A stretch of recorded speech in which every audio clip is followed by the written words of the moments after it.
Welcome once again to yet another episode of the Weird Al Podcast, a podcast about two of the greatest things in the world, beer and Weird Al. And I'm Lauren, and boy howdy, the thing that I have been teasing for the past couple of weeks, we are now getting into as we start closing out side 2 of Weird Al's album, Even Worse. We've got some really knockout guests here to get us through some stuff. So let's knock one of them out of the way right now. Hi, Russ. Hi. I traveled a long way to be here. Sure did. As usual. As usual. Great hardships. Oh, what many hills and valleys. Many, yeah. Came a very long way from the living room. And also we have first time guest on this show, but a very well-rounded and intelligent person as far as music is concerned. Somebody who in our house we affectionately refer to as Rock City Nick. Because when Russ says I was talking to Nick, I was like, which Nick? And he goes, oh, Rock City Nick. And so that's what your name is here. So hello and welcome, Rock City Nick. How are you? I'm good. Thanks for having me. There's worse nicknames I've been called, so Rock City Nick is totally fine with me. Yeah, your name in and of itself is a nickname. Ah, good one. Because you are named Nick. Yes. It is a nickname. Yes. Thank you for leading me to the water there, because I didn't know what you meant at first. But yes, that's true. So, do you want to tell the listeners of the show a bit about yourself, why you're here, and what you do, and all that jazz? Sure. So my name is Nick Marocco. I am the owner, founder, proprietor of Rock City Music Company in Livonia, Michigan. We have been open for coming up on 11 years already, which is crazy. Mm-hmm. Doesn't feel a day over 30, ladies and gentlemen.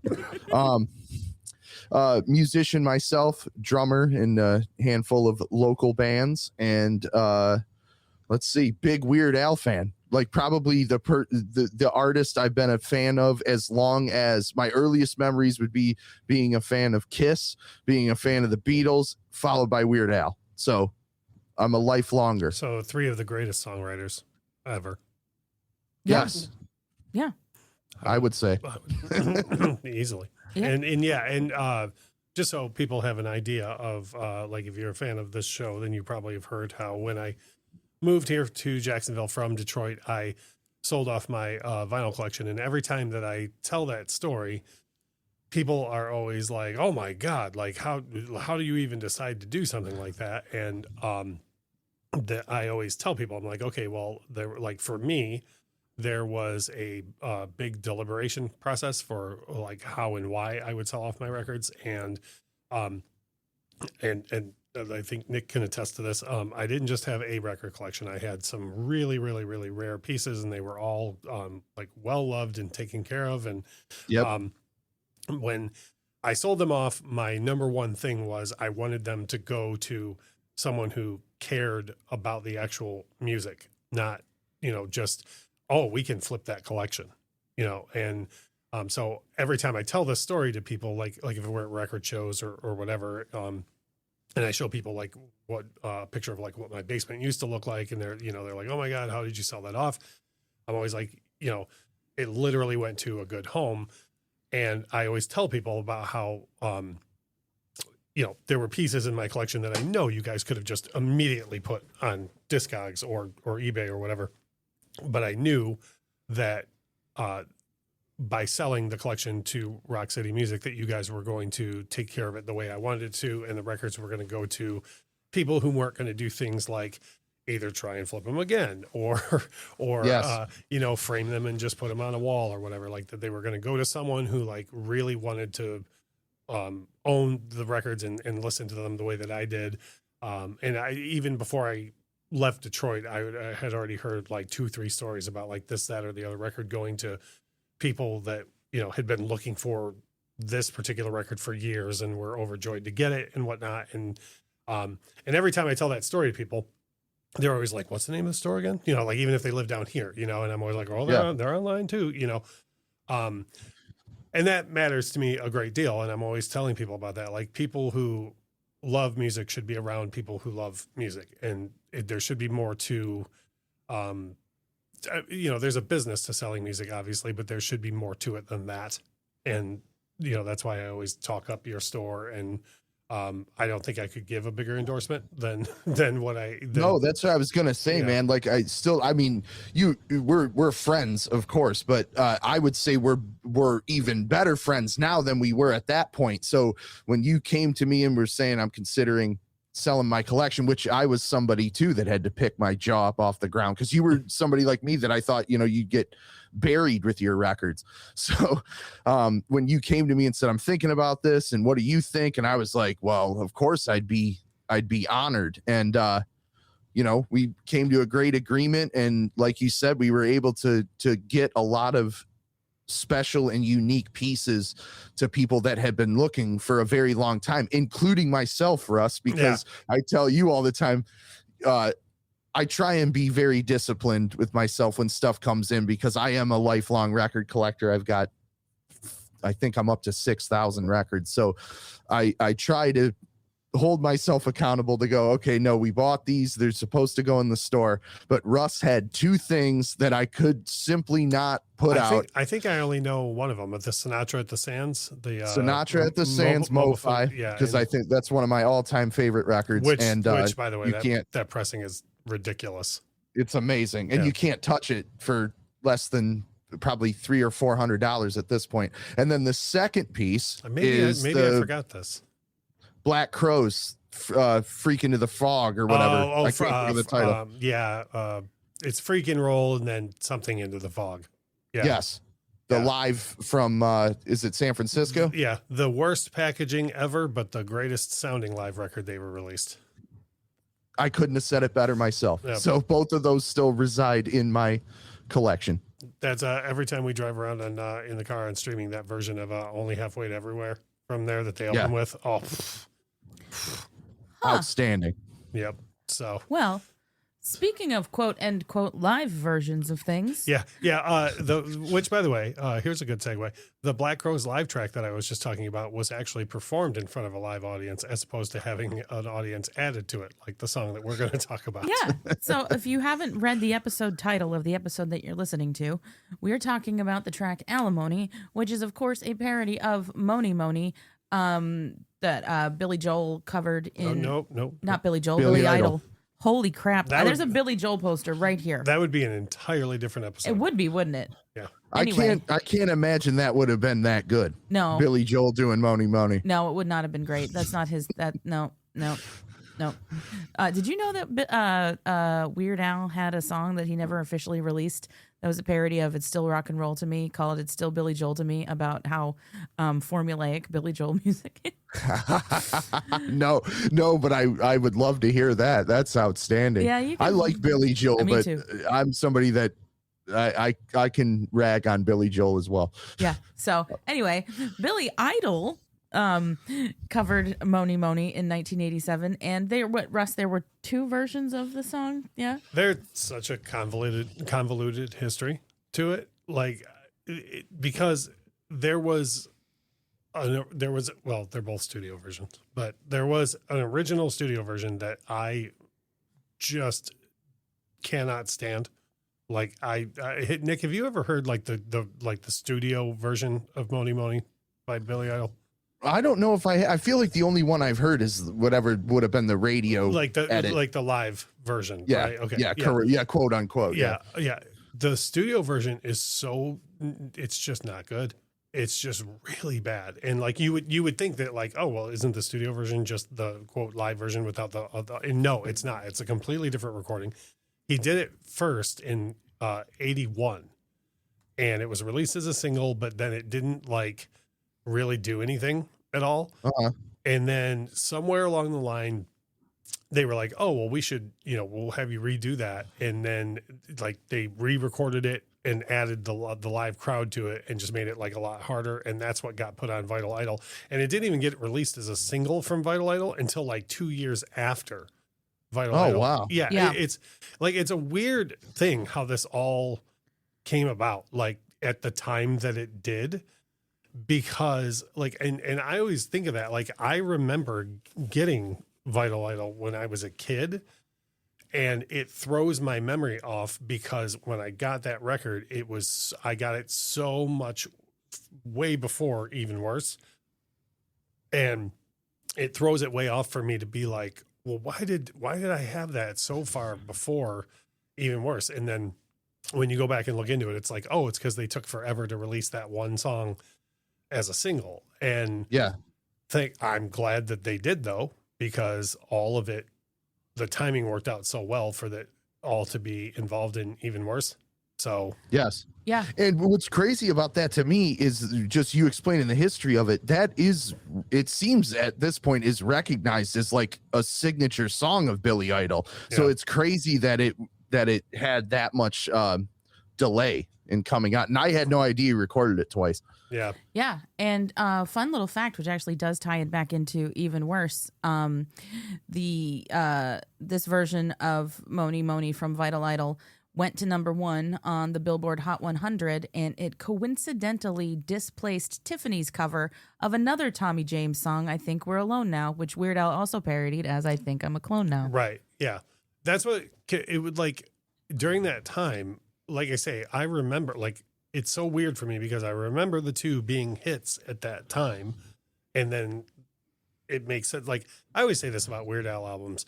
And this is a discussion for another time, but the music industry is so terrible now that it like we've beaten Weird Al into where he won't even release albums anymore. But Weird Al albums used to be such a great time machine for me. Like Lauren and I will even be at like music trivia, you know, and they'll ask a question about like some song in the year it was released or whatever else. And both of us will like work backwards from the Weird Al parody. Yes. You know, like we'll be like, well, wait, Off the Deep End came out this year, which means that the original had to have come out like a year and a half before, you know what I mean? Or whatever. Right. Yes. Yeah. So, and this is one of the only Weird Al parodies that messes with me because I know Tiffany's record came out that year. I Think We're Alone Now was a big hit that year, but then I firmly remember owning Vital Idol so far before that. Yeah. You know, and then I'm always like, okay, well, it's because the record label took so long to release it as a single. What year was Even Worse? 88? Yep. Yeah. Okay. And Vital Idol came out in 85, but they didn't release Mony Mony as a single till 87, which is crazy. Like that's like so far beyond what any record label ever does. That record had legs then. Yeah. Yeah. Well, I think they just didn't have anything else for Billy Idol to do at the time. And so they were like, I don't know, let's throw out another single. Right quick.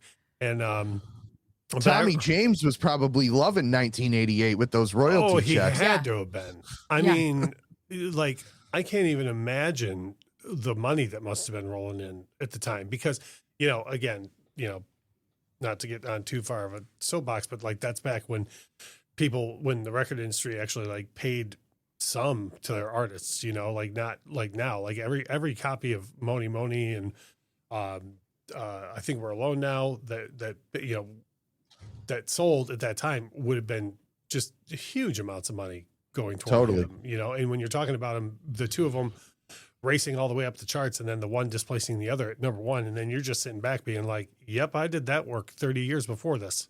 Yeah. Yep. It's crazy pants. Plus all the radio plays, all the royalty. I mean, he was raking it in, or whoever owned his shit was raking it in. Yeah, that's the other thing too, is you got to wonder who even owned what.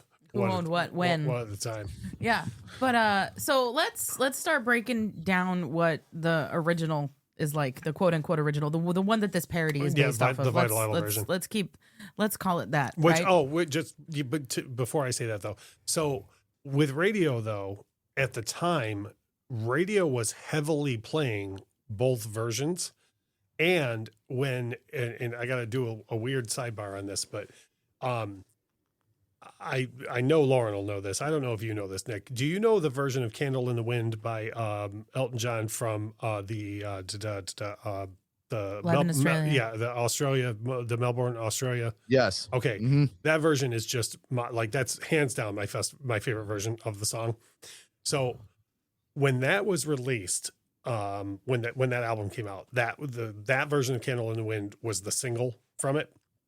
And when you went and bought it on a 7-inch, they put the 7-inch out with the exact same cover, but one of them was tinted yellow and the other one was white. And and I forget which is which now. I'm sure you could Google it or put it on Discogs and find out. But one of them was the version on Goodbye Yellow Brick Road, and then the other was the live version of it. Okay. And like as a kid, I know this because I accidentally bought the wrong one and I was super pissed because like I wanted the live in Australia version, you know? Yeah. So then I had to go back to Kmart and like exchange it for the other version of the single, right? So yeah, see Lauren's looking it up right now. The one there, there's another version of that's the other version of the song. So anyways, I'm doing radio for people who can't see. That's okay. So very important. Yep. But with Mony Mony, there was only the current one was the only single, but radio was playing heavily both, like the crappy original studio version and the new live version. They were playing both regularly. So, and I told Lauren this, when I got Even Worse, I always did this thing with Weird Al albums where when I got them, before I listened to the whole album, I would kind of go down and try and figure out what each parody was going to be just based on the title. Like you get Even Worse in 1988 and you look at it and you see Lasagna, like, you know, that's La Bamba, right? Totally. You know, and I remember holding Even Worse and being like, please let Alimony be Mony Mony. Please let Alimony. And then before I got there being like, wait, also please let it be the live version. Like, you know what I mean? Like I was like, please have Al not have done the crappy studio version. Right. So then this will shift us into talking about it. When I got to that track on that record, the first time I was listening to Even Worse and I heard the crowd noise, I could have done backflips through my house. I was so excited. I was like, oh my God, he did it. Like, first of all, yes, it is going to be Mony Mony. And second of all, he did the live version. Oh my God. I was so excited. So yeah, like overall, what are your general thoughts on the live quote unquote Billy Idol Mony Mony? Do you here's the thing, I hate this phrase, but my like core memories with the song were it being played at like school dances all the time. That version? Yes. Wow. Yeah, because of the call and response that you'd get with it, because we as kids had the opportunity to say the bad words in the chant that you do. Really? What school did you go to? Dude, it's even on the Wikipedia page for the song. No, I know the callbacks. Yeah. I just don't know of any school that would allow it. Well, we always got in trouble. Wait, are you from the wrong side of the tracks? I might be. I technically went to a quote inner city school. Oh my goodness, I didn't know. Sound pretty tough. I am so hard. Dang. I didn't know. You know, it's funny because now I'm working backwards in my head, and I feel like my mom used to love, I mean, I'm sure she still does, love the Billy Idol version of this song, because she was a fan of the Tommy James one in the 60s. And now I'm thinking, I distinctly remember when like we'd be driving around in the car, when it would start, she would be much more excited when it was the live version than the other version. Yep. So maybe I did have some experience with that, but I didn't remember that until you just said that. You probably blocked out the other one because it's crap. Like seriously, like if you get a chance, like after this or whatever, just look up the other one. Like by the time you get to the first verse, you'll be like, what is this? Like, it's just crap. Like, it's so bad. Like, have you ever heard well, I'm sure you have, the studio version of I Want You to Want Me by Cheap Trick? Of course. Yeah. No one should listen to that. Yeah, that's not good. Like, it's like Rock and Roll All Night by Kiss. Yeah. Yeah. Well, you want the live version. Personally, I think you should only listen to the live 3 version of Rock and Roll All Night, but that's just me. Speaking of which, we were in the arcade the other day, and this is why I love my wife as much as I do. We were in the arcade the other day, and I played the Alive 3 version of Heaven's on Fire. And, and as soon as it started, I was like, do you know this? And she was like, oh, yeah, I know that one. And I was like, I know that one. Yeah, I was like, see, that's why. We were at the Golden Tea machine in the arcade, and I literally turned around. And I was like, oh, yeah, I know that one. Yeah. I was like, see, this song has an intro that when you hear it, you go, oh, yeah. I know you that go, one. Oh, yeah. Yep. I know that one. Yep. So I was like, see, Paul was right.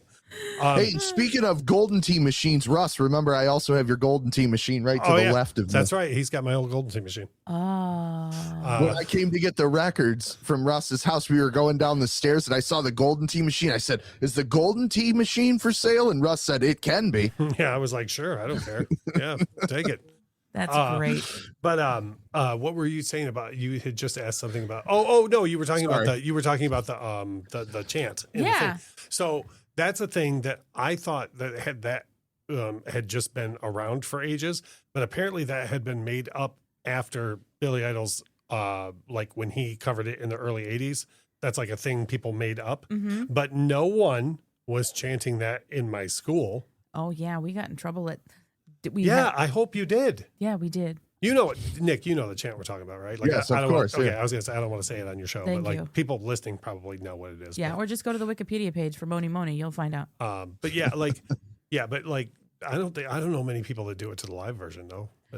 That's what they would. But you guys are just that bad. We were just that bad. Yeah, you got that Northeast PA energy, man. We were like really, like hard marching band kids. Nick and I, we're just from Detroit. We wouldn't know. Yeah, you wouldn't know. Yeah, we're not hard at all. Yeah, no. we wouldn't have any idea what that Northeast Pennsylvania energy is like. No, no, it's some stuff, man.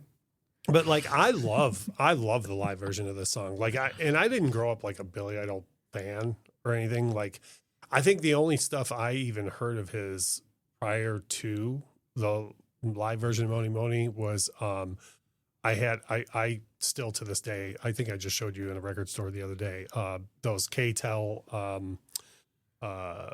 like gold and compilations, gold and platinum and all that, where they would put entirely too many songs on one side.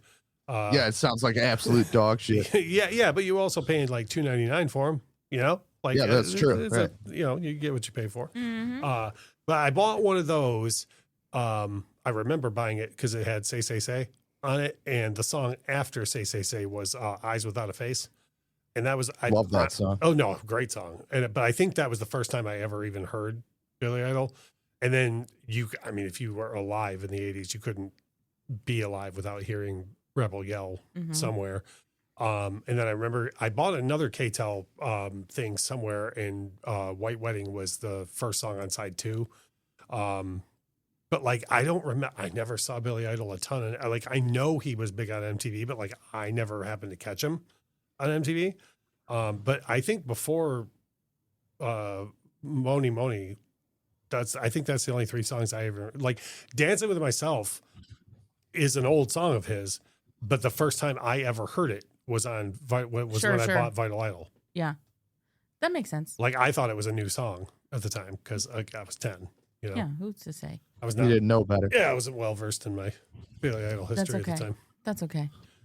So go ahead. Oh, I was just gonna say my Billy Idol buying experience was I got a coupon. It was like one of the free gifts in a box of Cocoa Pebbles, and it was like, you've won one free CD. And it said you could take it to the grocery store because at the time, like, Meyer had they'd fill CDs and stuff. Right, and I bought the very best of Billy Idol, and nice. I think I was 9 or 10, and it had just come out. Like, this was like 2000, 2001. It was right after he had done Behind the Music, and I used to watch those all the time. And so I thought he was really funny, and I liked Dancing with Myself. Yeah. So I turned my Fruity Pebbles coupon in to get the very best of Billy Idol on CD. That sounds like a really good deal. Yeah, I think so. You got a nutritious bowl of cereal and nutritious. Nutritious, and got Billy Idol out of it. I think is that the best of that has he finally recorded Don't You Forget About Me? Was that on there? Because he has a hits package. I think so. I think so. He has a hits package where I think that's the last song on it. But his version of it is great because you always hear that story that song was meant for him. And his version of it is good, but he never put it out until a greatest hits. But I feel like maybe that was around that time. It had to be, because I think the whole thing of when he did that Behind the Music was really just a product to promote that he had the best of that came out, you know? Yeah, agree. That one right there. Yep, that's the cover of it with the fire around his name. Yep, that's it. Yeah, it's on there. The last track on it is Don't You Forget About Me. Yeah. See, is track 1 Dancing with Myself? Sure is. Yep. And it's then funny, followed by White Wedding. So what's funny is what track 1 that's on there is the mix from Vital Idol of Dancing with Yourself. Yeah. Or Dancing with Myself, that's like I say, when I got Vital Idol, that was the first song that I really loved by Billy Idol. And it's funny that's the same mix that's on the greatest hits that you got. Yeah. Yeah. Fantastic. Oh, Hot in the City. That's a great song too. Yeah, I mean, we can get to talking more about Billy Idol in a little bit here. Yeah. But let's talk about Weird Al and how he recreated Mony Mony for Alimony. Because you, Russ, said that you were really excited that it was the quote live version that it was that he ended up doing. So this could be open discussion, but like how faithfully did Al and his band recreate that? Like Nick, you might perfect. Yeah, like I was gonna say, you might be more critical on this. This to me, at least up till this point in Weird Al's career, is the closest one-to-one production of any song that they had done. Like, and this includes everything else that's on Even Worse. Like, me being the hypercritical MJ fan that I am, like, there's enough of a delta between the production of Fat and Bad that like it's glaring to me, and like 6 Words Long is pretty close to, but like there's still a lot of that lush Jeff Lynne like big production that's not quite there. This track it almost sounds like he's singing over the Billy Idol track, dude. I mean, like, everything, like the big reverb on the drums is perfect. Like Jim's guitar playing is like, this is one of those ones that I always thought somewhere along the line I was going to find out that this is one, like you always hear about how Al brought in Mark Knopfler for Money for Nothing, and you hear a little thing like the Boss Tones played on Everything You Know Is Wrong and like stuff like that, right? Rick Derringer did a lot of those early solos. Yeah, like I always thought someday I was going to hear, oh well, yeah, that sounds just like Steve Stevens because Steve Stevens played on that. But like, nope, Jim just killed it. Like, I mean, he is playing exactly like Steve Stevens on that track. So I want to add here, because I think this is a good segue for this. A big thing that, especially as I've gotten older, that's kept me always going back to the Weird Al records is how good the band tracks are. Like, that to me is so representative of how serious Al takes this stuff. Like, they want it to be great. They want the vocals to be good. They want to replicate those songs so that, like you just mentioned, Fat versus Bad. Like, yes, you can hear the differences, of course, if you analyze it, but even like the drum machine sounds on that are close. Yeah, it's and you hear a lot of people. I know you guys, I'm sure, have talked about this on this show, but I've seen debates online about should Al be in the Rock and Roll Hall of Fame and all of that. And like, I think he absolutely should, because he's every bit as great of a musician as, pick anybody. He might be making funny songs, but the effort is there, and his band is fantastic, which is why he's had the same band since pretty much day one. I mean, you go see those guys live, they throw down. They're awesome musicians. It's got nothing to do with just being funny. Just because it's funny doesn't make it a joke in terms of the approach, And one thing I want to add on to what you were saying about the production is, so like, first of all, the production difference between Fat and Bad, that's for somebody like me, again, uber Michael Jackson fan. That's for somebody like me to be nitpicky about, right? Like, and I'm not saying this to insult anyone. Like, the average bear is not going to listen to either of those and be like, oh, I can totally tell the difference, right? Yeah, that's not a Lynn drum machine on that. Right. But even if the average person could be like, oh, I totally hear the difference. Like, in the first 4 or 5 tracks of this record alone, on the very first track, you have Al and his band recreating the production of Quincy Jones, Michael Jackson, and Bruce Swedien. Okay, just the production. And then you have Al doing the keyboard work in place of Greg Fillinganes, who you may have heard of from every record you've ever heard. Yeah, exactly. Like, and that's on track 1, right? And then, like, a minute ago, I said, like, this song's 6 words long. It's missing like some of the, like, okay, well, then a track, 2 tracks later, he's going at recreating the big booming lush production of Jeff Lynne, right? And then a couple of tracks later, he's recreating the complete and total like synth pop sound of Tiffany's take on I Think We're Alone Now. A couple of tracks later, he's recreating the exact sound of a faux live version of Billy Idol. Money, yeah. And that's before, when you look forward in his career, like if you listen to stuff like Phony Calls or Handy or Blurred Lines, like the production on those tracks is every bit as good as the originals. And I can't think of another artist who could do two genres that well, let alone, 6 or 7 on one record. And then there's so many artists now that if you were to say to them, and any of those names I just said outside of maybe Michael Jackson, they'd give you glazed eyes, who I don't know who Greg Phillinganes is, shit, nowadays you might even get, I've never heard of Quincy Jones. You know what I mean? Like, which that's a real shame. No, I totally agree. But like you have these guys, Weird Al and his crew are like recreating some of the greatest production ever. Yes. All on one LP. It's so important to note that, because I think a lot of that goes, like you just said, the average bear, a lot of that goes over the general listener's head. Mm-hmm. It's not easy to do. It's probably easier to do now because you could say, oh, I want to recreate whatever, Billie Eilish or whatever, and you'll probably get a pretty damn close track. But especially 88, they're building these things from the ground up as if they're original songs. Yeah, from absolutely nothing. It's beautiful. And again, like you said, I could probably go to AI right now and strum an out of tune guitar and go, make this sound like Steve Stevens, and AI could probably do it, right? Yep. Jim made his guitar sound like Steve Stevens. Actually did it. Like I was stunned when he, at the end of the solo, when he is even doing the I know it's more than whammy, but like the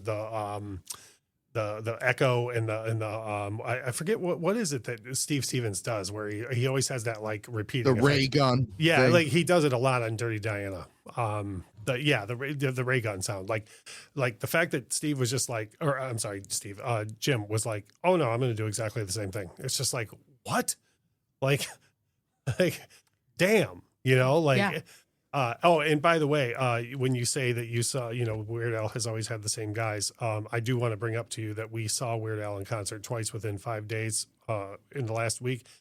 And I don't mean this as disrespectful, but I have seen both Jim Bermuda Schwartz drum. John Bermuda Schwartz. John. I always say Jim. Every time I'm on your show, I say Jim. You're always about Jim. I'm always talking about Jim right after I say, and then I say John. Anyways, I saw John.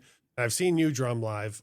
But I have to tell you that I saw John do his drum solo twice in the last 2 weeks. And if you've never seen, you saw John drum solo in Detroit.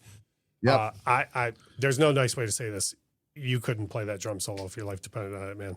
No way. And it's okay for me to admit that. I feel like I've come a long way in my career to be able to be man enough to say that. That's what I was like. You wouldn't try it. You know what I mean? No. Yeah. No. Yeah. I mean, we were stunned. We got to see it twice within 5 days. It was a beautiful thing. It really was. It was. I mean, from what I understand, there's not too much. There's not really an improvisational aspect to the solo. I mean, he's really mapped that out. He really has mapped that out. And personally, if I had to choose, I prefer the drum solo reprise. And he puts a little more into it.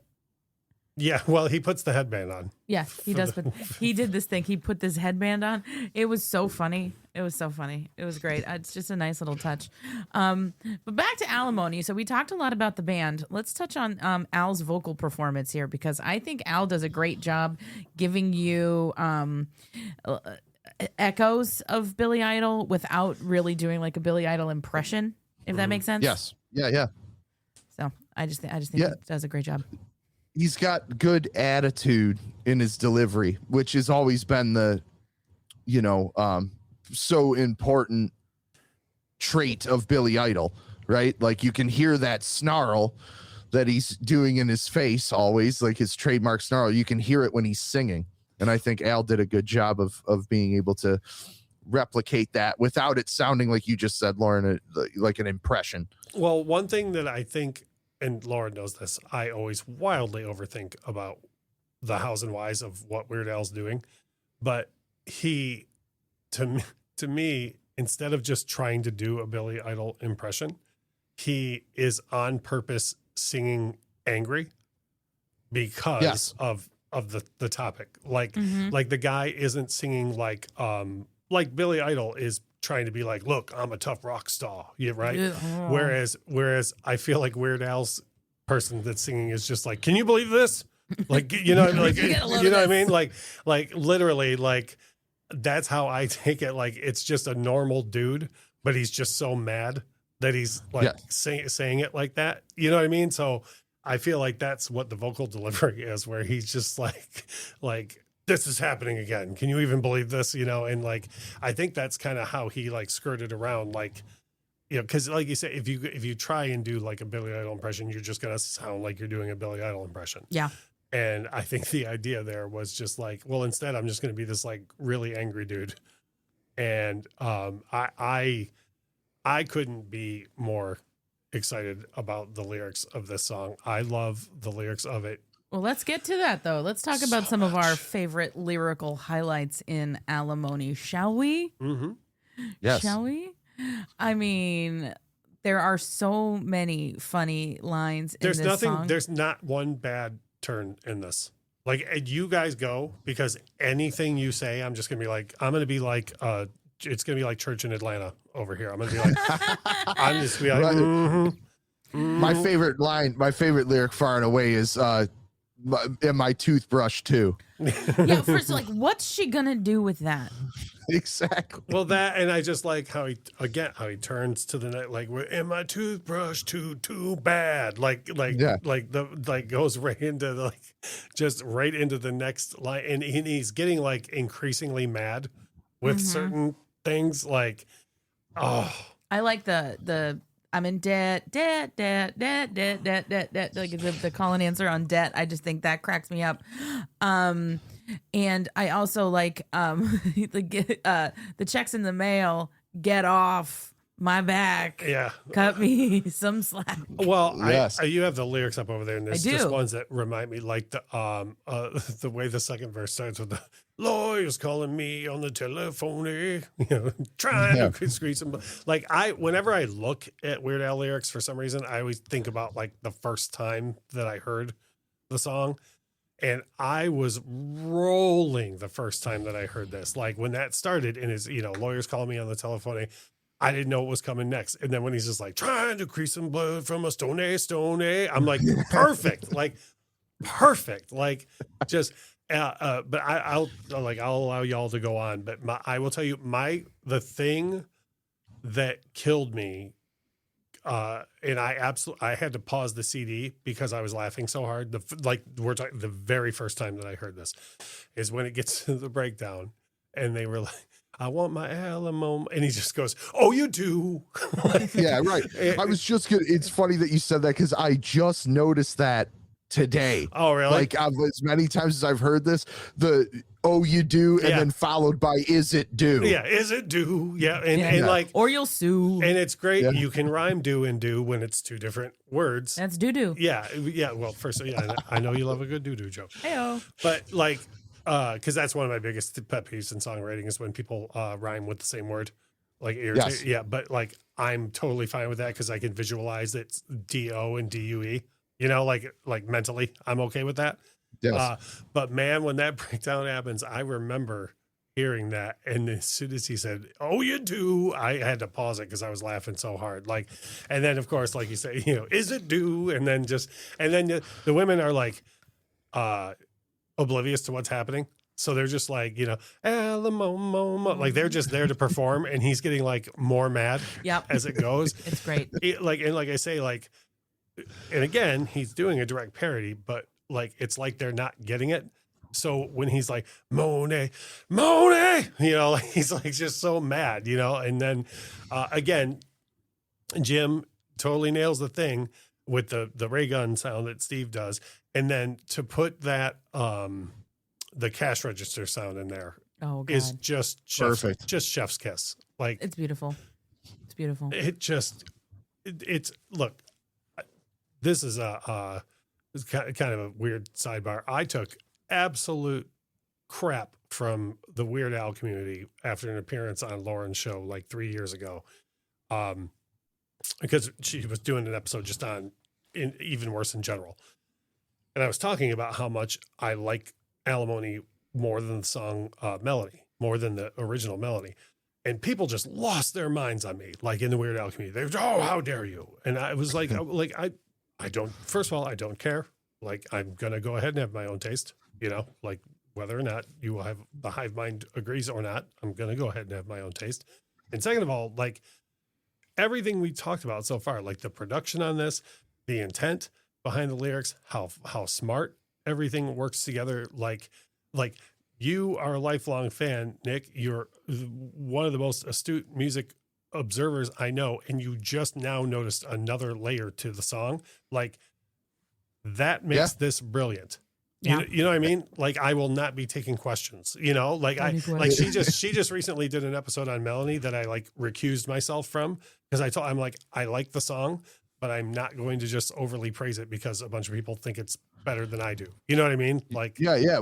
Well, the funny thing with Melanie, like it's actually musically and of course vocally much more involved than Alimony, of course. But to me, I guess I'm somewhat agreeing with you, Russ, is because like this is another prime example, and there's of course tons throughout his catalog, prime example of what makes Weird Al great. Yep. From the production to the performance to the lyrics to the intent to the effort, it's a great example of that. Now, Melanie, I've always thought is a great showing of what a great musician Al is. Mm-hmm. That you could write a song like that with all those vocal harmonies in it and everything and nail it. I know you guys saw him on the tour where he was doing all the original stuff. Yeah. And I think most of the time he was opening with that. At least when I saw him, he opened with it. I was going to ask you if he did that on a couple. He changed his set list a lot on that tour. So like sometimes you didn't get it. Were you at the show in Ann Arbor then? Yes. That's when I met him actually. Yeah. Okay. He opened with Melanie that night. I was at that same show. We didn't know each other yet, but we were at that same show. Oh yeah, the ridiculously self-indulgent, ill-advised vanity tour. Yep. Not the unfortunate return of the ridiculously self-indulgent, ill-advised vanity tour. Right. So. But that is they're both great songs. But I guess what I'm trying to say is they're both good examples of why Al is awesome. Mm-hmm. One on the parody side of things, and one of this is why he's a great musician. This is why you should have respect for the guy, because he can put something together that's this good and he can do this thing too, So I do love both. It totally makes sense from like a track listing standpoint too, because this side opens with Lasagna, then goes into Melanie, and then goes into Alimony, and like it just makes sense because you've got the full like swing of what it is Weird Al was capable of doing at the time and is still capable of doing now. But if I don't do this now, I'm not going to remember to do it, and we need to pay the bills over here at Ye Old Weird Al Podcast. So I'm going to throw it to an ad break. And as I always say, remember, the ads that you get are based on things that you've Googled. So hope you enjoy them.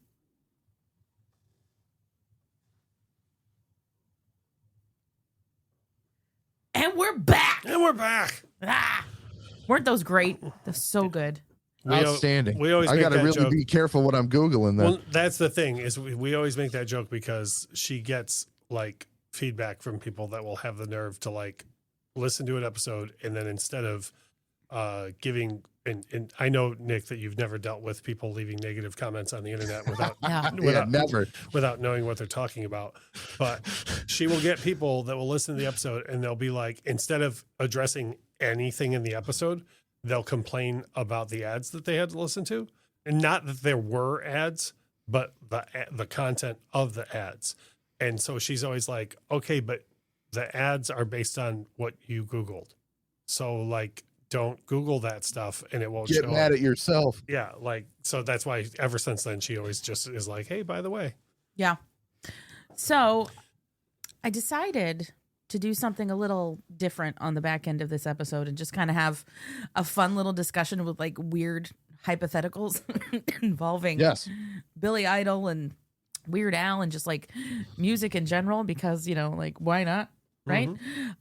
So we talked a lot in the first half of the show about how well Weird Al's band recreated the sound of Mony Mony and vocally how Weird Al did it. So my question is, if Billy Idol had decided to record Alimony himself, would it have worked? Like if he had done Alimony instead of Mony Mony. Like, what would that be like? Like, because we talked about, like, and I don't even have an answer to this myself, because we talked about the kind of the different angles that they're coming at it from, like vocally, where Billy Idol was just like, oh, I'm a tough guy. But the character in this song is like, I'm upset because this is a disturbing thing that's happening. Yeah. Well, I think my immediate thing is it would have to be an entirely different song. Like, it would have to be the same topic, but a different song, because it wouldn't work as a parody coming from. No. I guess the question is, yeah.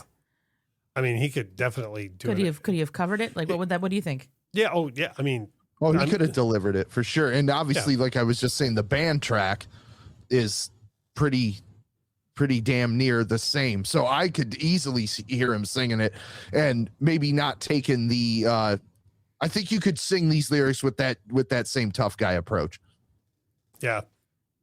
For sure. That's like, right. And I wish more people would do like, and I'm sure there's other examples, but the first one that comes to mind is the Crash Test Dummies. That's the only one. Do it really? Yeah. Did you know that, Nick, that the Crash Test Dummies did headline news with Weird Al, like his parody No. of, yeah, like you can see it on YouTube, and I think more artists should do that. I think it's brilliant when like there's video of the Crash Test Dummies doing Weird Al's parody of their song, which I think is brilliant. It's amazing. Yeah. And I wish more people would do that. Like, I would roll if like Billy Idol just randomly one night sang the lyrics to Alimony instead. Like, wouldn't you just lose it? I would absolutely lose it. Incredible. Yeah. The only other time that this has kind of sort of happened, but it absolutely was not on purpose. I have heard tell of the fact that Don McLean's kids love Weird Al so much that he sometimes, while performing American Pie, gets the Saga Begins lyrics in his head and has to like stop for a second. That doesn't surprise me. And he's like, "It's great." He goes, "But it's a mess up there." We went and saw Dwight Yoakam not that long ago, and they played the pre-concert music. They played all of American Pie, and I just sat there doing the Saga Begins the whole time instead. Like, I don't know much of the lyrics of American Pie, but I do know every word to the song. Well, there's about 40 verses in it, so it would be hard to know all the lyrics. Yeah, you gotta like fill it in there. Yeah, when we were last time we were on a cruise, we were sitting out on the Lido deck, and the band started playing American Pie, and we were just like, now? Yeah, on a cruise? Yeah, we were like, with this? We're like, is this going to be of the whole 4 days of the cruise? Are they playing just that song? Yeah, right. And we're gonna be to our destination and back by the time they finish this. It's such a long song, man. Yep. All right, how about this? Because I've been noodling on this. What other Billy Idol song would have made for a good Weird Al parody? Well, go ahead. I got one. Go ahead, Russ. Well, sorry, I didn't mean to talk over you. I was just thinking, like, the oddest one. I think Weird Al could have done something really odd with Eyes Without a Face, because that's such an odd song.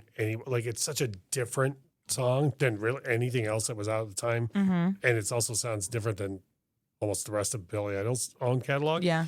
But I have one very obvious one that I think Weird Al could do something great with, but I want to hear what Nick has to say. So I was driving today and I was thinking about this question, and what I came up with was Rebel Yell as Taco Bell. Oh, sure. Yep. Because in the midnight hour, I ate more and more and more at Taco Bell. That's very good. That is very good. I like that a lot. And that would have predated Taco Grande. Yeah. Yeah, it would have. Yeah, so that could have worked. Russ, to your point about Eyes Without a Face, I've been thinking about that in Weird Al's whole thing with doing food songs. I thought that one could have been like about a bakery. Pies inside a case. Yep, sure. Yep. Yeah, that's good. That would work. You know? I don't have anything prepared for this, but because of the I think it's fairly obvious what it's about, but because of the topic of dancing with myself, I thought it would be very funny if Weird Al took that and made it like something completely innocent. Like, you know what I mean? Like took such, because that's such a Weird Al song anyways. Yeah. Like Dancing with Myself could be a Weird Al song. Yeah. Like it's such an upbeat, like pop happy song. But Weird Al would never sing those lyrics. Right. Well, he could have made it a sequel to I Think I'm a Clone Now. Well, yeah. Because I'm literally dancing with myself. Right. Yeah. But yeah, right. But he'd have to remove all of the euphemisms. Oh, of course, and make it about sending himself for pizza. But yeah, that's what I mean. Just like I could see him taking that and making it something, you know, entirely different than the original. But or a like Christmas song, Dancing with an Elf. Yeah, there you go. But yeah, it just I'm trying to turn all the words around in my head to see if I can come up with something. But yeah, I mean, I know where Al doesn't do anything on the spot. So. Yeah, I always feel like it's always one of those things. It's like this is why none of us are Al, right? You know? No one is. This is why nobody should walk up to him at meet and greets and do the thing where they're so I had this idea, right? Oh God, I never even considered that. No. That people probably do that to him all the time. He does. I've seen him in interviews say that he gets it a lot. People being like, "Hey, I got a good idea. Did you ever think?" And it's like, you know, Weird Al is actually the master of the good parody idea. So we'll just leave that to him. You know, something tells me he'll be able to get by just fine. Yeah, without your suggestion, without your meddling. Yeah, but that was the big one that I had, was that like I thought he could do something with Dancing with Myself. Yeah. So the next question is, I don't have a title for it, but it's one of those things that I see online all the time. It's if Al had parodied White Wedding instead, what would the title have been? And I don't know if any of y'all have seen that meme that's floating around, that it floats around from time to time. It's usually like sometime at the beginning of fall where it starts to get a little chilly outside, where you get this meme that goes, "It's a nice day for a light sweater. It's a nice day for a cardigan." Right. Yeah. Yeah. You know, yeah. Like, I don't know. That would have been kind of funny, all about just the beginning of fall. But what would you even call that? Well, this question, first of all, let me say this. I do not have an answer for you, but I have a sidestep to an answer. Get it? This is a thing where when White Wedding was big, like a couple of years before that, if you would have asked me if Weird Al could have ever done a parody of it, I would have been like, no, based on sounds alone. But then, like, when we've talked about this before, the gargantuan jump between in 3D to Dare to Be Stupid in like production quality, and then again between Dare to Be Stupid and the criminally underrated Polka Party album, and then again from Polka Party to even worse, like I would have been horrifically wrong, like, because obviously Weird Al's band would have had no problem laying down the drums and the guitar on White Wedding, and then obviously Weird Al wouldn't have had any problem handling the signature keyboard part in that. So it's funny that you just said that about the production, because I've always noticed that as well, and my assumption always is just that obviously his popularity was growing, so I'm feeling like they were kicking up the budget, because by the time you get to even worse, as we were just talking about, like for it to get close to production level of Michael Jackson, who at the time is the biggest star in the world, I would imagine an unlimited studio budget. So to be replicating those sounds is quite something. I do have something about White Wedding. Do it.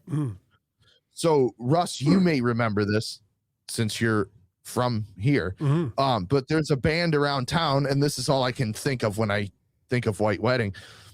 Legendary band in Detroit called the Polish Muslims, that do a White Wedding, and it's White Castle. A nice day for a White Castle. So every time I hear White Wedding, that's always what I hear in my head. So I feel like Al would have done something similar, but I guess they beat him to the punch. I don't know. I feel like they've been playing that song for 40 years at this point. So oh, good God. Yeah. Like the hamster on the wheel in my brain has just been like rolling around and spinning. He could have done something about like animals that molt. Right, it's a nice day for some light shedding. Sure. Yeah. You're very specific with your parodies. I really am. I thought a song that of course I didn't come up with a title or anything, but I feel like a song that could lend itself to a good parody, a good Al parody would be Blue Highway, also from Rebel Yell. Yeah. There's so much more on Rebel Yell than just the singles. Yeah. It's one of those records that's good for that. And I wish more people knew that. I like records. That's a great song. Mm-hmm. I agree. Fantastic. One more Weird Billy Idol hypothetical question. If Billy Idol and Weird Al swapped catalogs for a concert, which song would be the funniest to hear each of them perform? Ooh. Well, see, I don't even want to go funny with it. Like, and you know this. I think UHF is one of the best rock songs of the late 80s.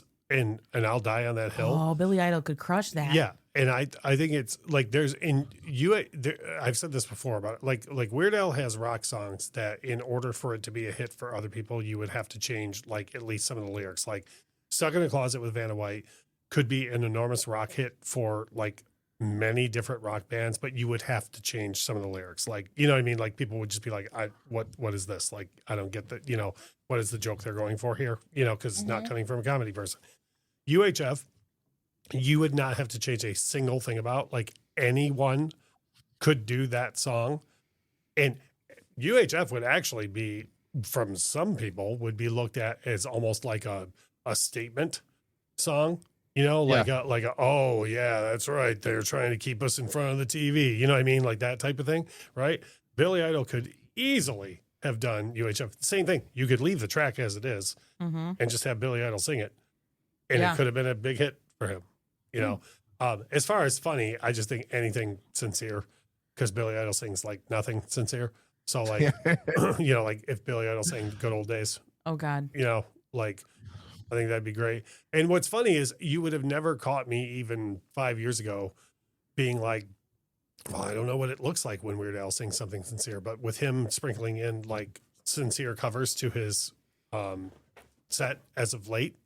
Yeah. Like now I know what that looks like, So I don't even think he would do something like to be goofy, funny. Weird. Yeah. With it? Yeah. Like for example, if he did Eyes Without a Face, I think he would do it in earnest. Like I don't think he would be like before I saw the most recent tours, I would have assumed that he would have been like acting goofy or like floaty while the keyboard parts are happening or whatever else.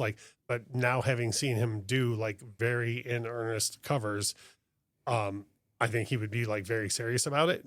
So it's hard for me to envision like what he would do in a funny way. Yeah. You know what I mean? That's totally fair. And I mean, now that you mention it, I think I'd kind of like to hear Weird Al do Eyes Without a Face. Oh, I mean, it's right. And he's got that. Good. He's got that. He's got the voice for it. The voice for it, for sure. Yeah. I just like it.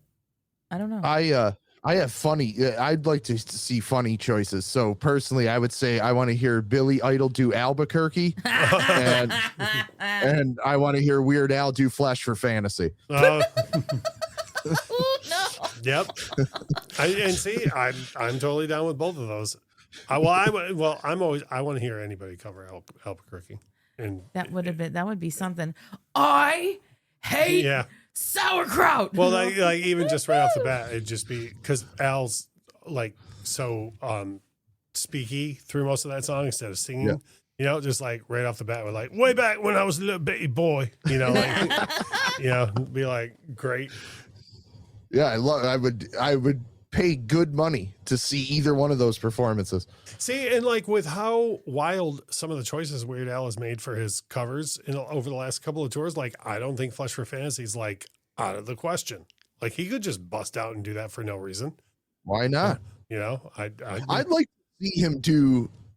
Well, I don't think we'd ever get a tour of it, but it would be great to see him do a show of just straight covers, because the covers are so good when he does them that like it's really enjoyable. And I think it would just be cool to see him, give us 15 of his favorite songs, that he was inspired by. Like I know he's a big Beatles guy and stuff, so like it would be kind of cool to hear him do some deep cut Beatles or something. I would enjoy that. I don't know if anybody else would, but I mean, to see just Weird Al do a straight cover show, that would be kind of fun. We are hoping we have one more show on this tour that we have tickets for. That's not till September, and he rotates his covers. But we are crossing our fingers that somehow we get What Is Life for our next, because that's in the rotation. That's in the rotation, but we haven't got it. We got You Can Call Me Al in Orlando, and that's what he did in Detroit, I think, too. When you guys were here. Yeah, and then we got I forgot what we got in St. Augustine. We got Suffragette City. No, but in St. Augustine, what did we get? I forgot. We had something else.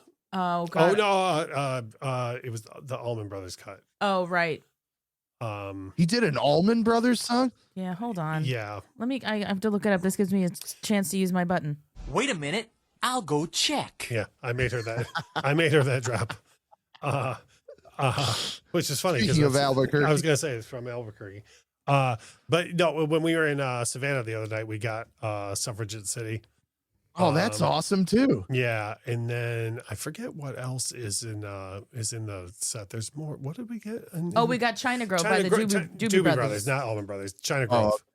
China Grove is what we got in St. Augustine. At first, I thought you said China Girl, David Bowie, and I was like, he's singing that song? Yeah. No, right? No, that song was written to get Iggy Pop out of debt. Yep. Yes. I could totally see him doing any of those. But no, I would totally be down for him doing covers. But what would be great is if it was in true Weird Al fashion, if it was only a show of covers of covers. So like if he did but instead of doing the lyrics of Alimony, he's doing Moni Moni, and then I Got My Mind Set on You because that's a cover. Yeah. And then you know what I mean? Like only doing covers of covers. Covers of covers. Yeah. Wait a minute. Rewind. I Got My Mind Set on You as a cover? Yes. Which I didn't. George Harrison didn't write that? No. Nope. So, wow. So I had no idea. Okay, check this out. So here's how I learned this. So you know how, I don't know, in the past 10 years or so, there's been kind of a resurgence of older sounds, like Raphael Sadiq, who I know is from Tony, but he really brought back a lot of 60s soul sound and whatnot. And then J.D. McPherson kind of blew up a little bit with the rockabilly sound and whatnot. Right. So there was a lot of newer artists who sounded retro. Right. Okay. Yep.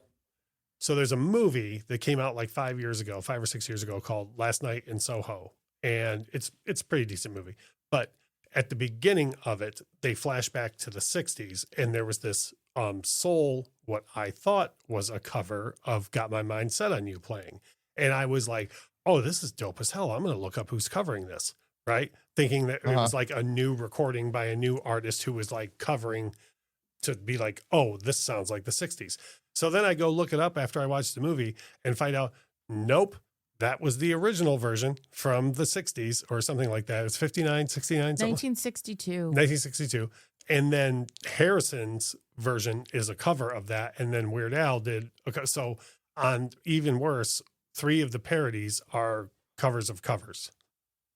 Okay. Wow, I had no idea. You just blew my mind. And who did the original? His name is James Ray, and that's all he did because he died from a drug overdose probably in early 1963. Yeah, it's a soul singer from the early 60s, so you already knew that's what happened to him. But yeah, either that or somebody stole all of his royalties. Right.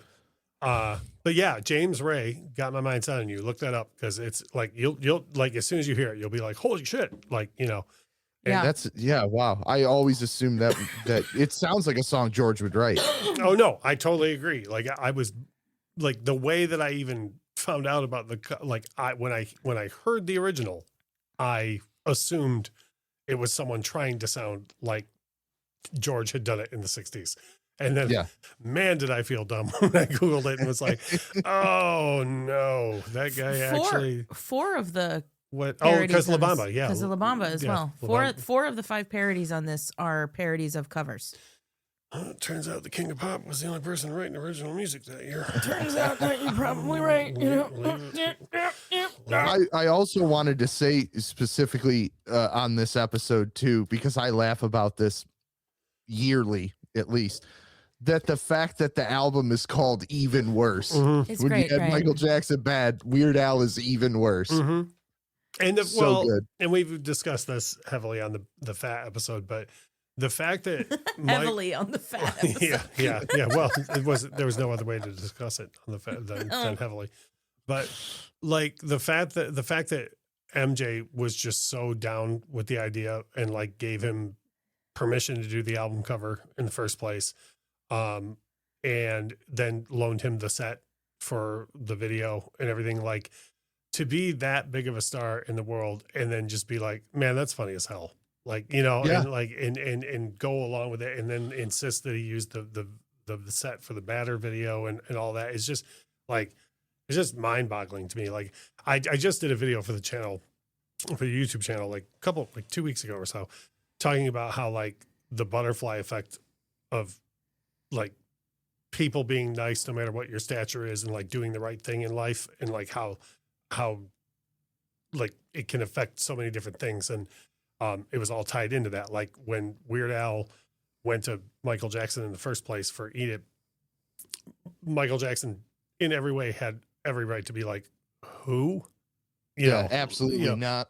Yeah. And then didn't. And because he did that, and then, that inarguably kicked off Weird Al's career.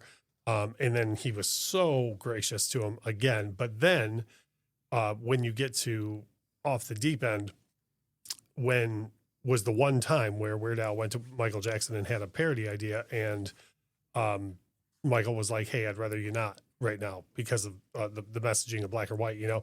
And Weird Al absolutely could have been like, well, you know what? I'm covered by law, so I'm doing this anyways, because like you're the biggest star in the world, you know? But with Weird Al doing the right thing, like not what would have been good for him respecting Michael Jackson and just being like, well, I guess I'll wait and see what else happens. Nirvana happens. And you could argue that caused the entire second half of Weird Al's career to happen, you know? Without a doubt. Yeah. And then not long after that, he released Bad Hair Day. That's the first Weird Al album she heard. And then Me too. You know, and then like cut to several years later, like her and I are together over it. So like, there's like so many butterfly effect things that all go back to like the biggest star in the world being nice twice when he had every reason not to be.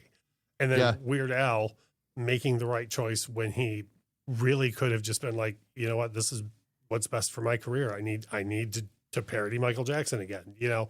Because if he did that MJ parody, maybe it would have been another big one. He also may have just been the guy who does Michael Jackson every couple of years and then disappears. But the Nirvana thing, I think, sent him into an entirely different stratosphere. And most importantly, he would have burned the bridge with Michael. Yeah. Oh yeah. Huge. And who knows, in the industry, like people might've been like, well, screw that guy. Like, you know what I mean? Like never mind, you know? So like, there's just so many different ways that things go right for people when they do things the right way. Do things the right way. Yeah, so. For sure. Got a couple more questions here, and then I'm just saying this out loud now. I'm gonna throw it to another commercial break because Nick, you mentioned that you wanted to talk to Russ about the hair metal polka. And that's what should have been. We're gonna make that like a postscript to this episode. We're gonna wrap up our alimony conversation. Mm-hmm. We're gonna wrap up our alimony conversation, gentlemen, and then take another little break. I've heard that before. Take another little break, and then talk a little bit about the hair metal polka that Russ put together, which I will try to remember to put a link to that episode in the comments for those that may not have heard it. But one question, because Alimony was not released as a single from this album. If Alimony had been released as a single and had a video, what would that video have looked like, do you think? Would he have kind of mirrored the whole like live situation? Would he have done kind of a skit about somebody trying to take his money? It sounds really remedial, but my choice or my guess is that he would have just done a live video, because that's what Billy Idol's was just a I thought that he may have because I think you could do it in a lawyer's office. Oh. So I thought maybe that would lend itself, but yeah, I think odds are, just based on some of the other videos that Al did, obviously like Fat, and then moving up to Amish Paradise and things like that, that I think he tried in the same way of keeping the song as as respectable to the original as he could. I think the video would probably have been treated the same way. That's fair. I like that. That's a good enough answer. Yep. Any of the other questions on this list strike your fancy, or do you want to just throw it to the ads? And I'm gonna check your list again. Check my list again, because I don't have to hit these if like nobody has answers or cares to talk about them. Hang on. No, you take your time. I did make some notes. I do like but that. I think I may have gone through them already. No, you know what? I think I'm just going to ask the last question on that list. Because I just think it would be like fun to hear what the answer is. Yes. If you could hear one demo or track from the recording sessions, would you choose to hear Al's isolated vocal take or isolated band tracks? Probably Al's vocal, because like Nick said, and this is not an insult at all, the band is so damn close to the original that it's like it would just be like listening to Billy Idol's band. And I know I'm saying that like it's an insult, but I mean it like a compliment. Like a compliment. Yeah. Huh. So I think I'd rather hear, but I'd also demand that I get to hear the women's backup vocals as well. So you just take all the vocal tracks. Yes. Yeah, that's fair. I think I agree with you. Nick, what about you? I'd probably take the band track only because I like hearing stuff. I like hearing the vocals stripped off, because you can usually pick up on things. As a drummer, I always like hearing a bass player and a drummer working together. So there's probably something going on rhythmically in that song that we're not picking up on, but it's the key to the entire song. So I always like hearing that stuff. Yeah, so, that's a great point. Yeah. But in this case, I could go either way, honestly. Yeah. I think I would enjoy either one. I'll say that I have a ton of master tracks for MJ's work, like from the Jackson 5 all the way through his solo stuff. And there's so many things where, like, as awesome as it is to like listen to his isolated vocals, there's times where I'll just load in all the instruments and just listen to it. And like you said, there's so much going on, again, between those brilliant musicians, that like there's so many things that you don't hear, and you're like, oh man, like listen to that little thing that he did or whatever else that, like, you probably figured things that went on in the studio that like informed how the song was going to go. Yeah. Yeah. So yeah, I didn't think about that. That's probably very true. All right. So that's been Alimony. I'm going to throw it to some more ads. And so if you were only here for Alimony, you can leave now. But you should stick around. You should stick around. So we're going to throw a few more ads at you, and we'll be back on the other side.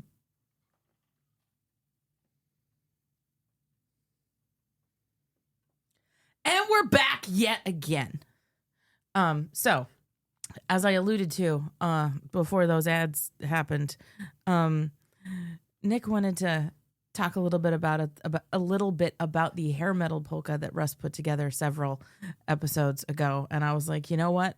Why not? Because that, in my opinion, is one of the most brilliant things that's ever happened. It has cemented the fact that I love my husband so very, very much, and so I'm down to talk about it a little bit more here just at the end of this. Very quickly to set the table in case someone hasn't listened to that episode.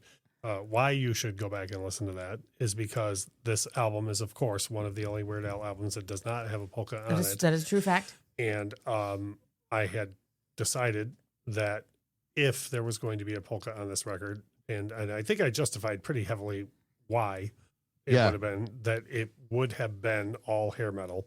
And then I went through and did what I felt was pretty good homework on like what would have been included in the hair metal polka, and then put together like what order it would have been in and so on. So that's what the episode is about. Yes.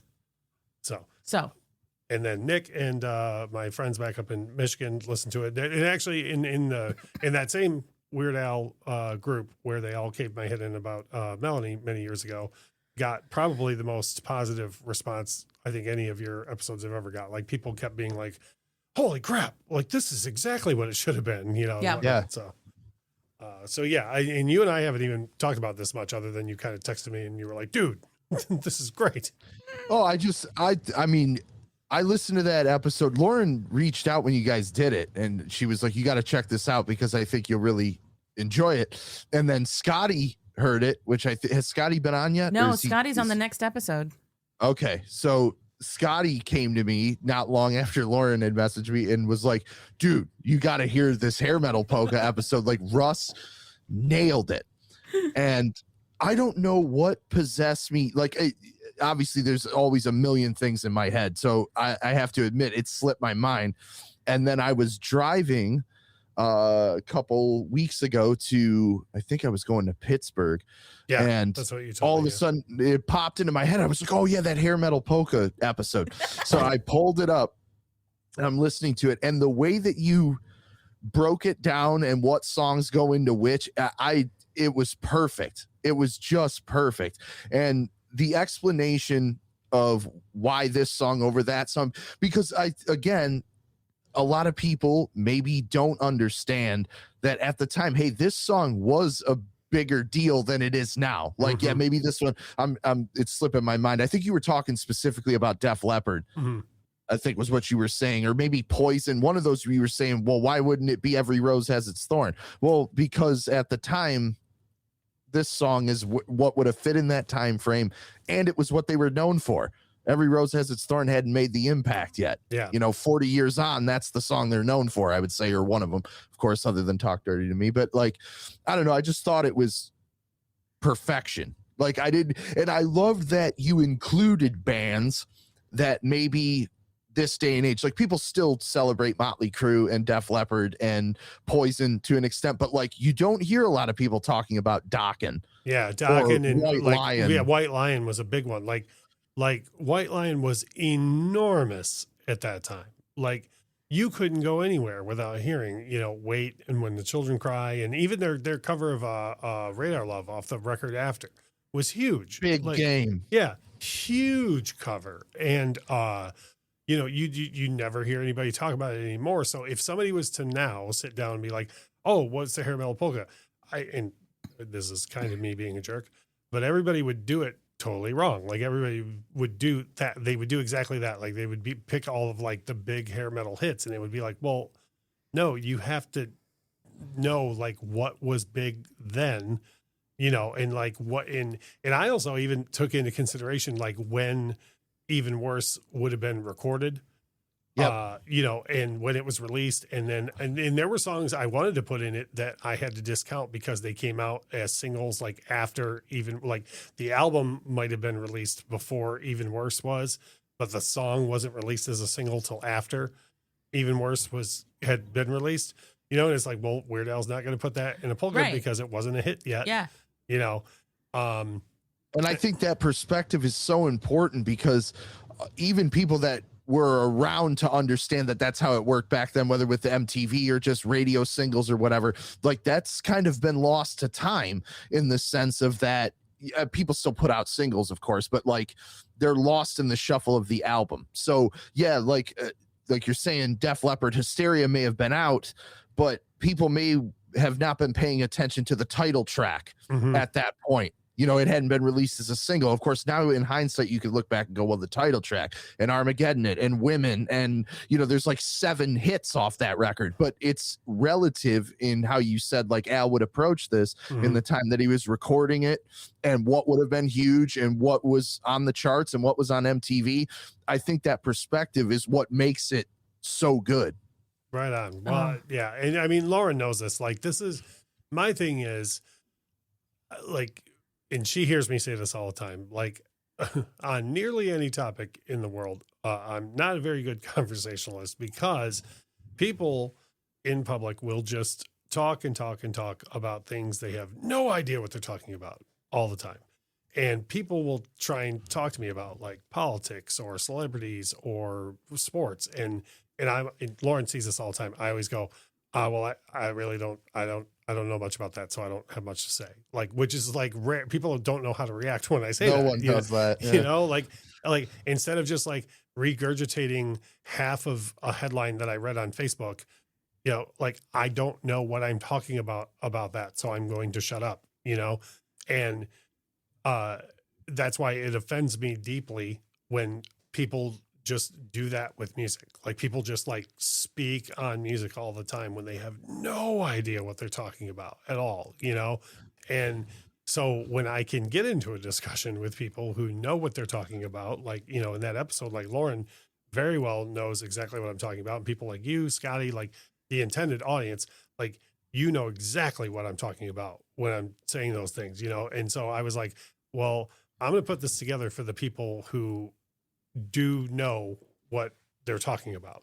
You know what I mean? Like, yeah. Cause again, I could have just been like, oh, hair metal polka. Yeah. Ugly Kid Joe. And everybody would have been like, okay, but that record didn't come out till 91. You know what I mean? Like, you know, like that record didn't come out till 3 years after this album, you know, but like the idea was like, well, if we're going to do this, then we're going to make it like I wanted it to be what would have appeared on this record, you know? Authentic. Yeah. Like I feel like everything that I did absolutely could have been the polka that appeared on this record. And also my argument, I don't think there's anything else polka wise that could have appeared on this record, because my big argument is what Weird Al usually does. And we touched on this earlier, is he's usually like a time capsule of like the last, however long it's been since the last Weird Al album. His album is always a time capsule of music since then. Right. Mm-hmm. And he covered everything else that was happening in music on the rest of Even Worse. Like, so there wasn't much left pop music wise for him to do in a polka, which is probably why there isn't a polka. Yep. Like, you know what I mean? Cause like, what was he could have like, I don't know, Prince released like 3 records in there, but like he's always been standoffish with Prince altogether. You know what I mean? Like, so there, or like he couldn't make an entire polka out of like the 2 Madonna records that came out in the time, you know, and there wasn't much else happening big in pop music. So like, what else could have happened? Right. The only thing is a hair metal polka. And I like, man, if I could get, you know, people say this all the time, you know, if I had a time machine, I'd go back and kill Hitler when he was a baby. Not me. I'd go back and make the hair metal polka happen. If you had the choice of the two, I'd take the recording of that episode back in time and just kind of like leave it, you know, there for Al to find. You know, that way I'm not the guy that goes up and goes, hey, I got an idea for you. You know, I don't want to be right. like, I was just going to say you should ask him, because your theory is so good. That would be the only reason I would bring it up, because there has to be some truth and some thought on his end, that like he had to have considered it, I feel like. And it's not so much, hey, I've got this idea, because you're asking in retrospect. So like, I feel like you should ask, because you came up with such a good idea. I should do that in Tallahassee. Just ask him. Yeah. Like, why isn't there a polka? No, not why isn't there one? Just ask him, like, did you ever consider even doing a hair metal one? And then if he says yes, then I can, because I know a guy who has some notes for you. Laid it out. He's got a roadmap of what you should have done. The legwork has been done 40 years ago. The legwork has been done. Yeah. But I forgot until today when I was listening to a bunch of Weird Al, like kind of not in preparation, but I was just like in the mood. Just having a good day. Just having a good day, and I forgot until it came on that in Poker Your Eyes Out, he does Dr. Feelgood and Cherry Pie. Yep. Yeah. And then what's the one that starts with Cradle of Love? Yeah. Rock the Cradle of Love. He has a polka that starts with Billy Idol, Cradle of Love. That's Polka Your Eyes Out. Yeah. And I love it. I love just how it starts. It's exactly the same, but it's faster. Like the hey, you know. But that's one of my karaoke songs. And of course, I don't remember the whole hair metal polka off the top of my head, but I do know that I wanted deeply for it to start with the step inside, walk this way, you and me, babe. Hey. Like I wanted desperately for it to start that way. And my buddy that was with me when we were driving, listening to that episode, the thing that killed him, which would have been so great to hear replicated, is the ride out of Girls, Girls, Girls with the chat between Vince Neil and Tommy. The what Vince where? Yeah. So good. Yep. Yeah. And then you did it like, hey, Chemo, check that out. What? Al where? Yep. Like, yep. It would just be great. That's delightful. Yeah. And I just would, you know, and what's great is and I probably said this in the episode, but so many of those songs, there's so much of those songs that Al wouldn't be able to do. But again, when I was putting it together, I was able to pick like the parts that he would be able to put in a polka without going against his own standards.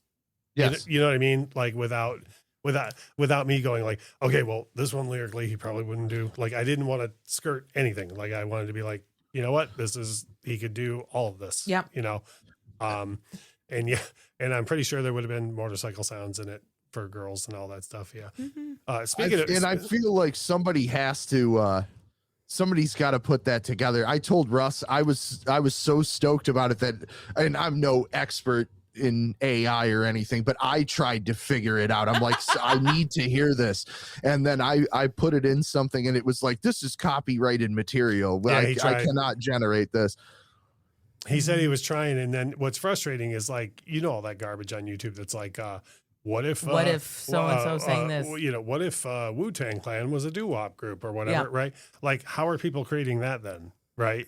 So someone's got to be able to make it. Yeah. There's a workaround somewhere and somebody needs to take the time to do this. I'll say this. When you told me about that, I was like, I don't know, maybe I'll mess with it. So I messed with it for a little bit. And I will say this. I put the audio for the episode into Google Gemini. And I was like, hey, create the music from this discussion, right? And Google Gemini was like, same thing. It was like, well, that's copyrighted material. I can't do that. And it was like, but this is a brilliant discussion based on like what, and I was like, thank you, robot. Thanks, like, robot. Yeah. Thanks, robot. I agree. This is a great discussion. It is a great discussion, isn't it? One thing I was just when I mentioned Motley Crue, girls, this reminded me, and it's kind of take us full circle back to the top. And I don't mean to put you on the spot on this episode here, Nick, but I was talking up your record store earlier. And so I'm just going to ask you in front of Lauren's audience here, can you get me copies of either the first 4 Aerosmith records or the first 4 Motley Crue albums on vinyl? Man, you ask me this periodically and it's uncomfortable because I never like to disappoint people, but you're talking about some very rare records here. And, I mean, yeah, they haven't been reissued in what, 3-4 weeks? At least I would say. Yeah. There's I know Motley Crue specifically, there's a picture disc box set that I don't think it's even come out yet, but it's already on discount because nobody's going to buy it.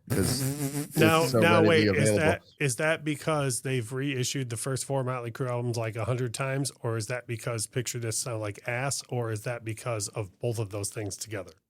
I think it's all of those things together. Okay. If I was a betting man, I guess I don't know for sure, but if I was a betting man, I think it would be all of the above. And then you talked about Aerosmith, and it's so hard to come by it's so hard to come by those first 4 albums. Like if you're not in a record store with your eyes open, it's very hard to not find those albums. Yeah.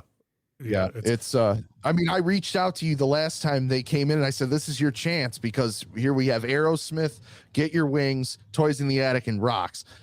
They have not put those out in a very long time. Yeah, I mean, you're like I say, you're talking about 3-4 weeks, right, since they've been reissued. Yeah, in the case of the self-titled Aerosmith, I think it's been about 10 days, but yeah, that's such a long time. Yeah, they're trying to bring the turn time down, but it's just not working. Good. I'd like to see that. Ladies and gentlemen, what you are listening to now is a masterclass in sarcasm. Yep. Well, this stems from, we were in a record store the other day and she was flipping through it. I saw a copy of Theater of Pain, and if it was an original, I would have picked, like, I happen to like Theater of Pain more than most people do. And if it was an original, I was going to pick it up. But it was like one of the 700 reissues. I don't even know what reissue it was. Like they all have like the hype stickers are getting dumber on them for like, like whatever self-reverential terms Motley Crue keeps using for themselves. And they're like, this is coming from a Motley Crue fan. I'm just like not a fan of how their catalog is being handled. But so anyways, she was flipping through the bins and I was like, wait, go back. And she went back and then I was like, oh, never mind. Once I saw what it was, and then I told her, I was like, "Oh, I'm going to put Nick on the spot on the show and ask him if he can find me one of these awesome reissues of these Motley Crue LPs." Well, and the thing is, I mean, and you see this not just with them. I mean, I know we joke about it all the time, but there's so many bands that all of a sudden it's like their catalog has become just their classic records. Yeah, like Motley Crue has 4 or 5 other records that I'm sure a lot of Motley Crue fans would like to own on vinyl. Maybe the general public wouldn't, but like, of course, the Karabi record, which is awesome. Yeah, but if they put out Swine and New Tattoo, like Motley Crue fans would buy that just to own it. Exactly. And even lot at of Motley this Crue point, fans. Saints of Los Angeles is long out of print, which is crazy. So like people are clamoring for that, and instead it's like, nope, here's these 5 records again. Yeah, which is insane. But like, to bring it back to Weird Al, it's insane that Weird Al's catalog like was only released the one time on vinyl on the Squeezebox box set. Somebody owns it. It's me. But I own it. That's one of the only things I didn't sell in the entire collection. Like, there was like 3 things. I let my son have like 2 records, and then Squeezebox, I took the Weird Al collection I took, and that was like the only things that I separated from that entire collection.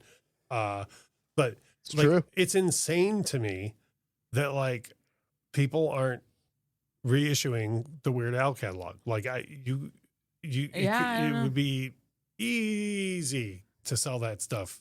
Like, so easy. Yeah.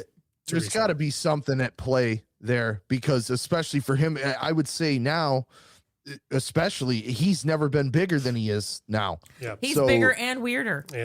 Yeah. Bigger and weirder. I mean, I was telling somebody, you guys know this, I'm a big Bruce Springsteen fan, and I just saw Springsteen 3 times in the last month, and every arena I was in was advertising that Al was going to be in the same arena. I mean, who would have ever thought that? And I don't mean that as a dig at Al. I'm just saying, like, when I first started seeing Weird Al, I remember my mom took me when I was like 12, like when Poodle Hat came out, and he was at Meadowbrook, and it was like half full. Oh yeah. You know, so to see him playing the United Center in Chicago, where Springsteen is pretty nuts. You know, it's a great thing. He deserves it. But like, well, dude, I know you were at that show at Pine Knob last year in Detroit at the on the Bigger and Weirder tour. And I told her I saw Weird Al at the Ritz in Roseville in 92 or 94, and you know, the Ritz is a small place, and it was half full there. And that, I mean, that's way smaller than Meadowbrook, you know? And when he came out, I just plain got choked up, because Pine Knob was like, not just, I mean, it was packed. It was beyond sold out. Oh, we were both weeping in our seats. And it was, you know, to go from standing in the Ritz in Roseville, which I'd have to look up the capacity, but it's a very small place, and have it half full. And then, you know, 30 years later, you know, because that same year, I was at Pine Knob seeing Extreme open for Bon Jovi, and it was packed, right? And then like a week later, I go see Weird Al, who I had as much reverence for as all 4 members of Extreme and everybody in Bon Jovi except for John. And, and, you know, and then I go to see Weird Al, and like no one's there, and like my whole life I've been just the guy that's like, why doesn't this guy have more reverence, you know? And then 30 years later, I'm standing in Pine Knob, and there's 15,000 other people there, and I was just like overcome like with emotion. It was just insane. Like, and then like I say, we go to Orlando to see him, and there's, you know, 20,000 seat arena where the Orlando Magic played. The last time we were in that arena, Roger Waters was playing. That's what I'm saying. It's like he's reached that level now where he's as legendary as those guys, and it's cool to see. You mentioned the Pine Knob show. I'm fortunate enough to know somebody fairly high up in that organization that does all the amphitheaters and stuff. And I was saying to him that day, I go, I can't believe it's this packed. And he said, as somebody that has booked Al in multiple venues for the last 25 years here, he was like, when Live Nation said, oh, we're gonna do the show at Pine Knob, he goes, I thought, well, this is going to be a disaster. Like there's going to be 2,000 people here. And all of a sudden he's like, that show was basically sold out. 6 weeks, 8 weeks out. And dude, and my he's son like, I don't know what happened, but my son was telling me like 2 months out, he was like, he's like, hey, do you know how I can get extra Weird Al tickets? And I was like, you know, growing up in Detroit, I'm like, walk to the Amico at the corner of Sashbaugh and Walton. Like, you know what I mean? Like that's how you get all Pine Knob tickets. You walk to the Amico station that's the corner of Sashbaugh and Walton. tickets for every show are laying on the counter. Like, walk in there and get them. And he's like, no, you don't understand. He's like, this show's beyond sold out. I was like, oh, calm down. Let your father handle this. So I go down the computer and I was like, what? Like, you know what I mean? Like, I was like, holy shit. Like, you know, I couldn't believe it. Like, and that's, again, as a person who was rooting for it the entire time, when it was happening, I still couldn't believe it. And then we're sitting there in the crowd and the whole thing. And then when he came out and the roar, and Lauren knows this now, like people talk about Detroit crowds and you hear all that, but like when you actually experience it, it's a whole different thing. Like I told her when the crowd we saw Weird Al with in Orlando was ridiculous. There were 20,000 people there, but they weren't there. Like they weren't enjoying the concert as one should enjoy the concert. But in Detroit, as soon as the beat started for Taggy, the place went nuts. You know, and as soon as he appeared on the screen, the place went nuts again. As soon as he comes up the stairway, the place went nuts again. And every time I was just thinking, this is what I've been waiting for my entire life. Mm-hmm. Like the roar of a Detroit crowd for a Weird Al, like the way it should happen. It's a beautiful thing. It was just amazing. So it's awesome. But it's because I was raised there and everything that's why I have the passion in me to put together something like the hair metal polka. It all comes together in one big ball because I just grew up with such reverence for music where I grew up. And, you know, if I'm going to attack a topic like that, I'm not going to go about it. It's not going to be willy nilly. Well, okay. I didn't want to just come out and use that kind of language on your show, but but you know what I mean? Like, I'm not just going to come out and just be like, oh, well, I don't know. Here's some things that probably would be in there. Like, I'm going to give it the reverence that it deserves. You know? I think that was great. And that is to say that it means a great deal to me that the people that I know that appreciate music in the way that like Nick and Scotty do, you know, like, appreciated the work that went into it, you know, and again, and all the people on the forum too, who were like so rude to me about the Melanie episode, were like really appreciative of the work that went into it. So I think that's great. Speaking of Scotty that you mentioned, this is me this is me doing my promotion for the next episode. So Nick's colleague, is that the right word? Is that too professional? Whichever, that works. Co-worker, colleague, friend, all of the above, manager. Yeah. So Scotty's going to be here to talk Velvet Elvis with us on the next episode. And I'm incredibly excited about that. And Scotty's actually going to be playing double duty because he also is talking about the last track on the album. And in between there, Zach is going to be on. So this is all Detroit basically from here through the end of the album. And it's going to be a really good time. But yeah, Nick, you are absolutely welcome back here anytime that you would like to talk about any Weird Al. Take a look at the track list of UHF. I only have a couple claimed. I'm calling shotgun on Amish Paradise when you get to it. Oh, that's fine. That's totally fine. That kicks off that album. I think that'll be a great way to do it. It'll be a while because there's many albums in between, but no worries. We can absolutely make that happen. So before we wrap everything up here, though, is there anything, Nick, that you would like to share, promote, that the people of this might like to listen to or do or see or watch or know about? You should definitely check out Rock City Music Company on all social media platforms, YouTube, Facebook, TikTok, Instagram. We got all of that. We got all of those, so you should definitely follow us on there. You can find our website, rockcitymusicco.com. We ship all over the country, so all of our records are up there. Well, all of our new records are up there. Gear, pedals, posters, a little bit of everything, so we can ship it right to your door. And then if you're a music lover, I also have a radio show that I do once a week on Radio Cobra Detroit. Each week I have a different theme, and I've been doing that for a few months now, and people seem to really be digging it. So that's also available at radiocobradetroit.com. It's free to listen to. It's the best radio not on the radio. And I love doing all of that. So I guess that's my commercial for myself. I like it. You did a very good job. I put you on the spot with it, but like you pitched yourself very, very well. That was wonderful.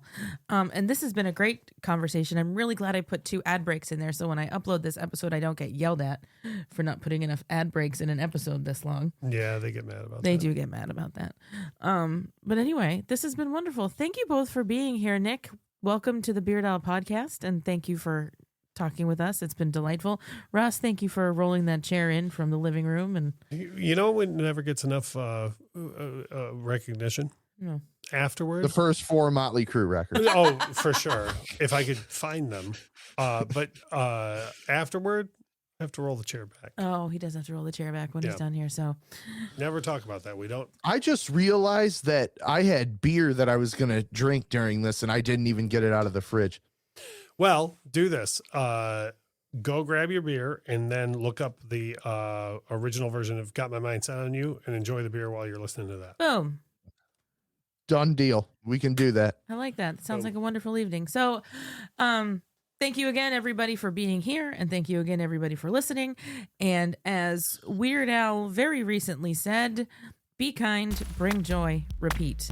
Bye. See ya.